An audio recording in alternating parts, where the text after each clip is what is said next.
In October of 1880, in the brand new town of Elmvale, in eastern Dakota Territory, a pair of newlyweds, not 6 months married, began rationing food and fuel they had plenty of, in weather that was still fine, and writing down every stick of wood and every cup of flour they used, and the whole town agreed it was the most foolish thing a young couple had ever done. They were children, near enough.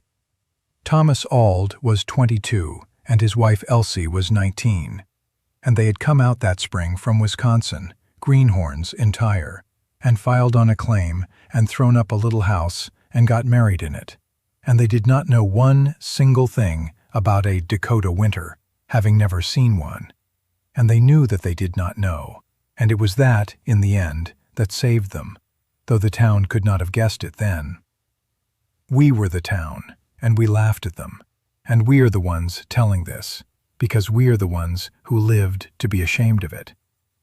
There is not a soul in Elmvale who was grown that winter who does not tell this story the same way now, starting with the laughing, because the laughing is the part we have to confess, before the rest will come out honest. You have to understand that these two were the greenest things anyone in that country had ever seen try to make a farm. Thomas Auld had been a store clerk in a Wisconsin town, a soft-handed boy who had never followed a plow or wintered anything. And Elsie had been a schoolgirl the year before, and the two of them had read about free land in Dakota and fallen in love with each other and with the idea, both at once, and come west on the strength of it with more books than tools. That was the thing the town seized on, the books. The Aulds had brought books, and they read them, farming books and almanacs and government pamphlets, and Thomas Auld was forever quoting something he had read at you, about how deep to plant or how much a person needed to eat in a hard month. And to men who had learned their farming in their bones from their fathers, a boy who farmed out of a book was the funniest and most pitiable thing going. And then, that first October, before there was any hard weather at all, the boy started rationing. He had read, in some account of a bad winter somewhere, or figured it out of an almanac, that a Dakota winter could shut a family in for months and cut them off entirely from town, and he had sat down with his pencil, the way he did everything, and worked out how much food and fuel two people would need to last, at the outside, from first snow to spring thaw, and he had found that he did not have enough to be sure of it. And so, in October, with the weather soft and the stores in town still open, he began to lay in more and to portion out what he had as though the siege had already begun. He was seen buying flour and beans and salt pork, far past what a young couple could eat, and cutting and hauling and stacking wood every single day the weather allowed, far more than seemed sane. And then, having laid it in, using it as sparingly as if it were already March and running short. The talk in Elmvale was merciless, and we will not soften it, because we owe it to the Aulds not to. We said the Wisconsin boy was so scared of a winter he'd never seen that he was starving himself in the fall to get ready for it. We said he was playing house, he and that child bride, keeping a little book of their beans like it was a bank. Old Harmon Pyle, who had wintered in Dakota 9 times and considered himself the last word on it, made the Aulds his particular joke down at the store, and Harmon Pyle could make a whole room laugh. He said the boy had read in a book that winter was cold and had near fainted, and was now counting his firewood stick by stick so as to die with his accounts in order. The Greenhorns and their ledger, he called them. And we laughed, every one of us, because Harmon Pyle had 9 winters behind him, and the Aulds had none. And it stood to reason that the man with the experience was the man who knew, and the children with the book were the fools. I will tell you the one thing about Thomas Auld that we all mocked the hardest that fall, because it is the very thing this whole story turns on, and then I will let it wait. The boy counted out loud, and he wrote on the door. He had a way that everyone who visited noticed and everyone laughed at, of murmuring numbers to himself as he worked, counting his sticks of wood as he stacked them, counting the days on his fingers, figuring and figuring under his breath, like a man saying his prayers, And on the frame of the door, the inside of the door that led out, he kept a running tally in pencil, a little column of figures he added to and crossed out every few days. How many days of wood he reckoned he had left, how many days of flour, marking it down and working it fresh each week against how much winter he guessed was still to come. It was the habit of an anxious bookkeeper, not a farmer, and it was exactly what a hardened Dakota man would never do, because a hardened Dakota man carried his winter in his gut and his pride, and did not need to write it on a door like a frightened child. We thought that penciled door was the very picture of the boy's greenness. We did not understand yet that it was the picture of the one thing that was going to keep him and his wife alive, while better men suffered. What the Alds had, and what we did not credit because it came without a single winter's experience behind it, was not knowledge. They had no knowledge. They were right about that. They knew nothing of Dakota. What they had was humility and arithmetic, and the two together turned out to be worth more than all our experience, because our experience, that particular year, was about to lie to every one of us. You see, the danger of knowing a country is that you come to trust your feel for it, and your feel for it is built out of the ordinary years, and it fails you exactly when the year is not ordinary. Harmon Pyle had 9 Dakota winters in his bones, and every one of them had been a winter a man could get through by his wits and his gut, laying in a reasonable amount and trusting that a thaw would come when thaws came, and the trains would run when trains ran, and you could always get to town in a pinch. His 9 winters had taught him a rule that was true 9 times and was going to be false the 10th, and he had no book and no pencil and no habit of doubt to protect him from his own experience. The Alds, knowing nothing, trusted nothing, and prepared for the worst case they could calculate rather than the ordinary case they could remember, because they had no ordinary case to remember. Their ignorance forced them into the one discipline that would save them.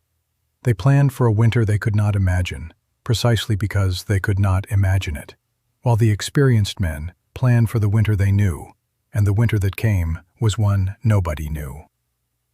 Thomas Auld said it once, that fall, to Harmon Pyle himself, at the store, mild as milk, not knowing he was saying anything wise.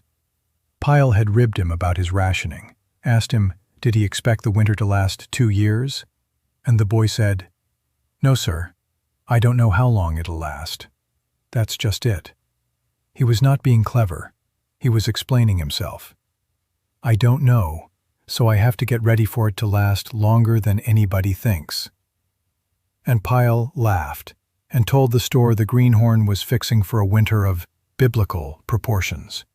And we laughed, and the boy went home to his pencil, and every word he had said turned out to be the plain truth. Now the Alds were green, and green is green, and they made a green mistake that first month that gave us all a fine laugh and nearly undid them. And we will tell it because they would want the whole truth told.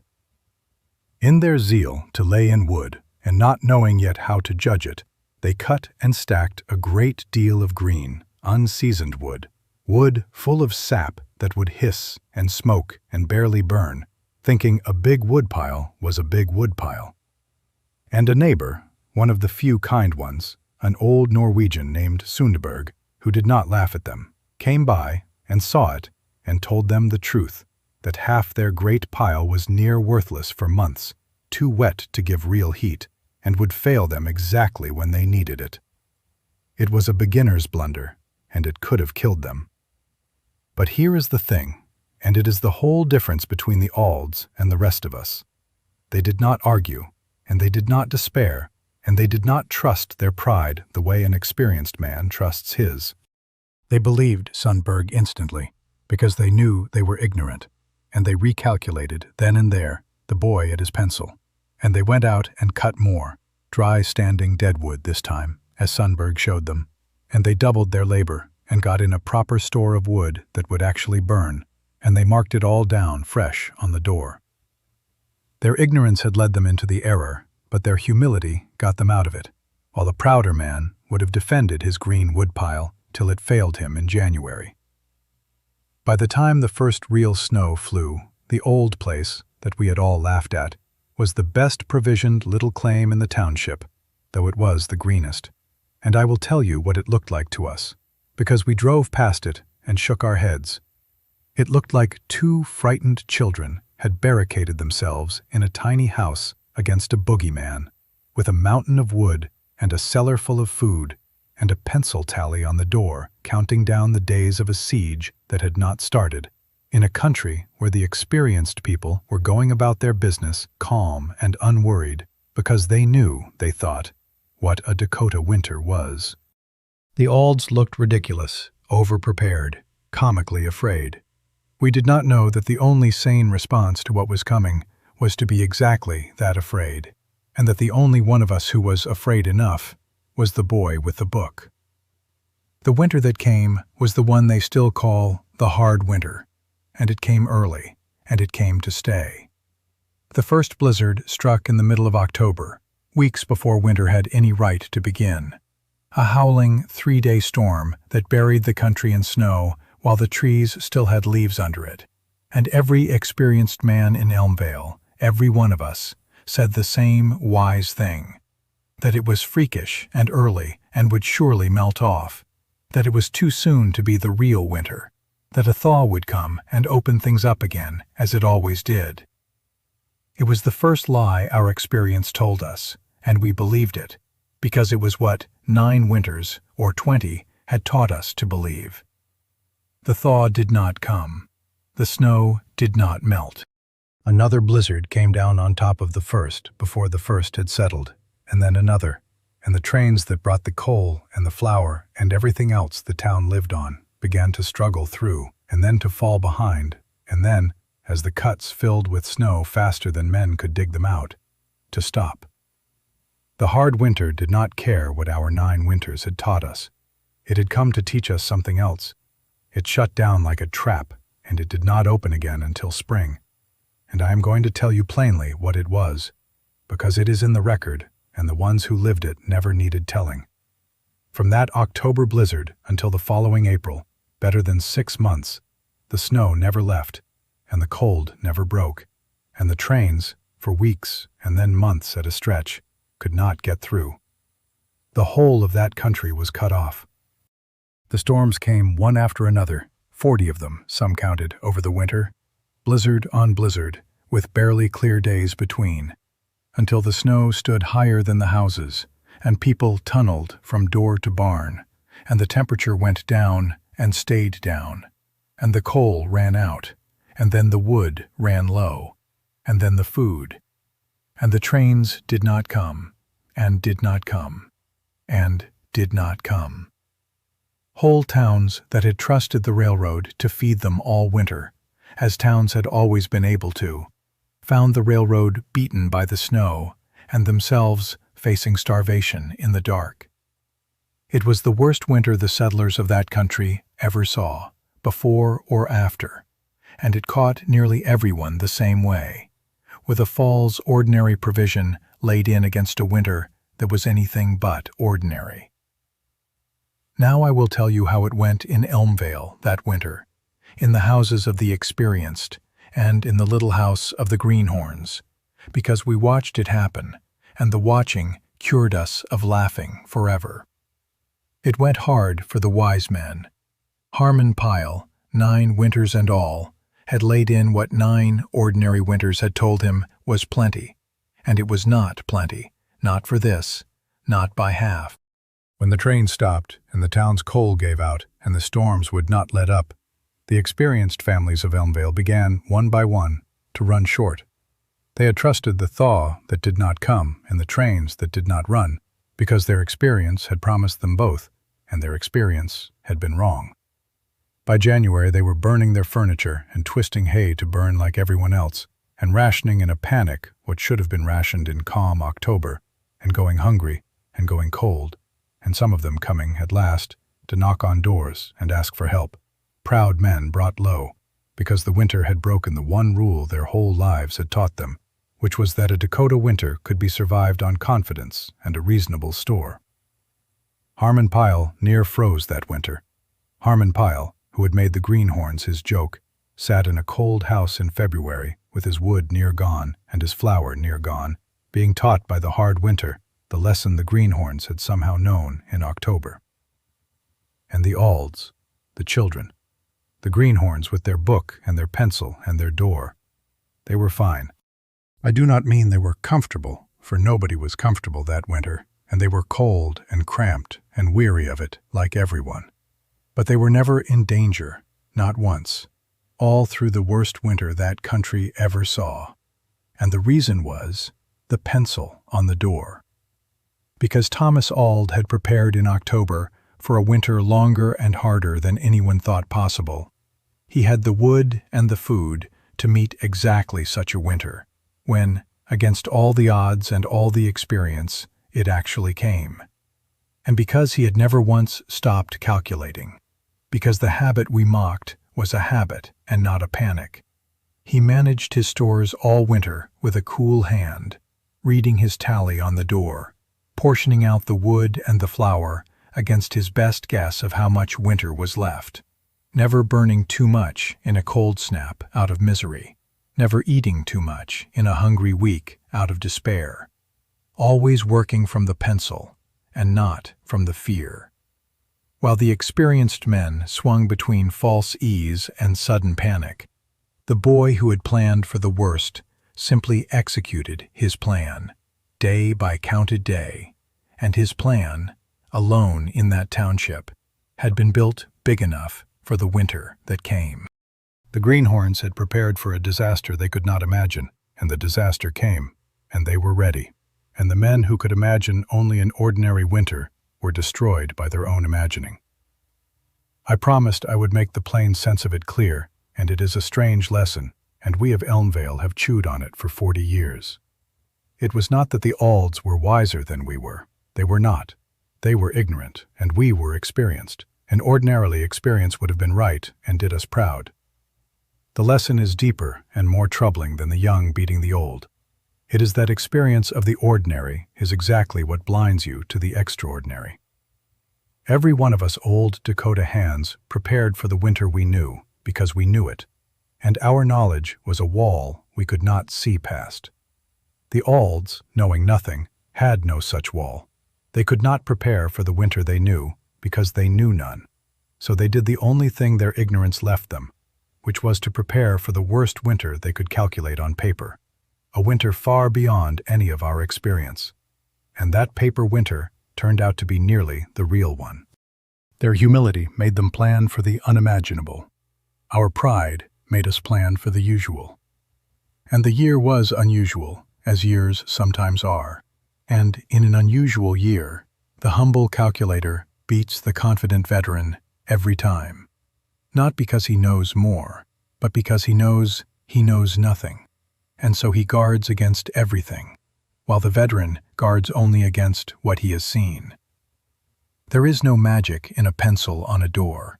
There is only a young man too honest about his own ignorance to trust anything but arithmetic, in a year when arithmetic was the only thing that did not lie. Mind, they were lucky, too, and Thomas Auld was the first to say so ever after, and we set it down so the story stays honest. If that winter had run even longer than it did, or if their calculations had been off in some particular they had not thought of, the greenhorns would have gone under with the rest, careful pencil and all. For there is a length of siege that no amount of planning in a little claim can outlast. They prepared better than anyone, and they also did not meet the far edge of what they had prepared for. And both of those things are true, and the second does not cancel the first. A man can do everything right and still need a little grace. And they did everything right and got the little grace besides, and only the two together brought them through.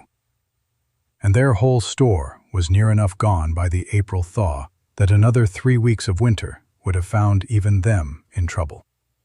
It was not a triumph with margin to spare.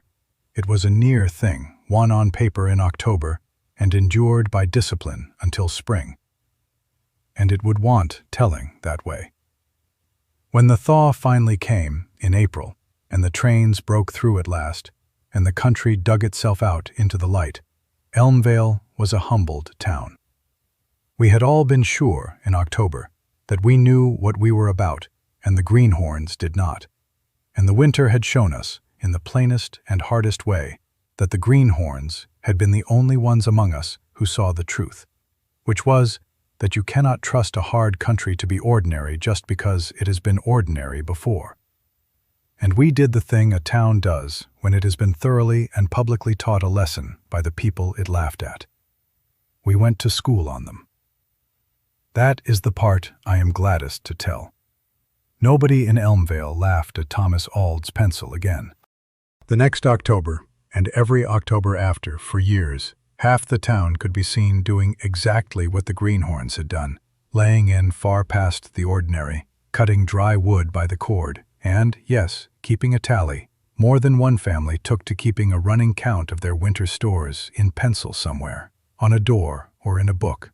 The Greenhorns' own trick, adopted without shame by the very men who had mocked it, because the hard winter had burned the lesson into all of us that the humble arithmetic of the worst case is worth more than a lifetime's confidence in the usual. And here is the sweetest turn of it, and the truest. Harmon Pyle himself, who had made the Aulds his joke all that fall, became in his last years their staunchest friend and defender, and he was the one who told this story best and oftenest, always against himself, always starting with his own 9 proud winters, and how they had very nearly killed him, while a boy with a book came through easy. He said, and we all came to say it with him, that he had spent 9 winters learning Dakota, and it had taught him just enough to destroy him, and that a green boy, who admitted he knew nothing, had read the one true thing off the page that all Pyle's experience had hidden from him. Pyle used to say, the smartest man in any hard country is the one who knows he doesn't understand it yet. And he said he had learned that at 60 from a boy of 22, and was not ashamed to say so, and we honored him for saying it, for it is a hard thing for a proud man to learn, and a harder thing to admit. We are an old town now, and the Aulds are long gone. They farmed there 50 years, and did well, and lie in our churchyard. And the little claim they were laughed at for is under good fields now. But we still tell it, we of Elmvale.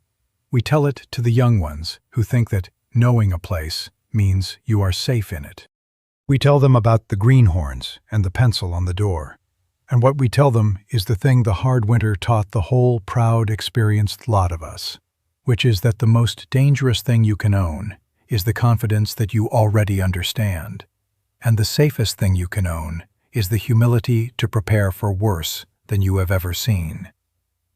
The young couple who knew nothing outlived the winter that beat the men who knew everything, and they did it with no gift but the honesty to say, we do not know how bad it will be, so let us get ready for it to be very bad indeed. You cannot always know what is coming, but you can refuse to bet your life on it being ordinary, and the ones who refuse that bet are the ones who are there in the spring. Now, this town and these people are ours, but here is what is true. The winter of 1880 to 1881 is real, and across Dakota, Minnesota, and Nebraska, it is remembered as the hard winter, the worst in the memory of the settlers. It began with a severe blizzard in October 1880, months early, and blizzard followed blizzard through the winter, some counts running past 40 storms, burying the country and blocking the railroads for weeks and months at a time, cutting off towns that depended on the trains for coal and food, so that whole communities faced cold and near starvation, and survived by burning hay and rationing what little they had. It is the winter behind the well-known account of those years by a family who lived it. The settlers who fared best were those who had laid in the largest stores early, and the deadliest error was to trust that the winter would be ordinary and the trains would keep running. The people of Elmvale are imagined. The hard winter and the plain hard truth that humility and preparation beat confidence and experience when the year turns out to be like no other, are exactly as they were.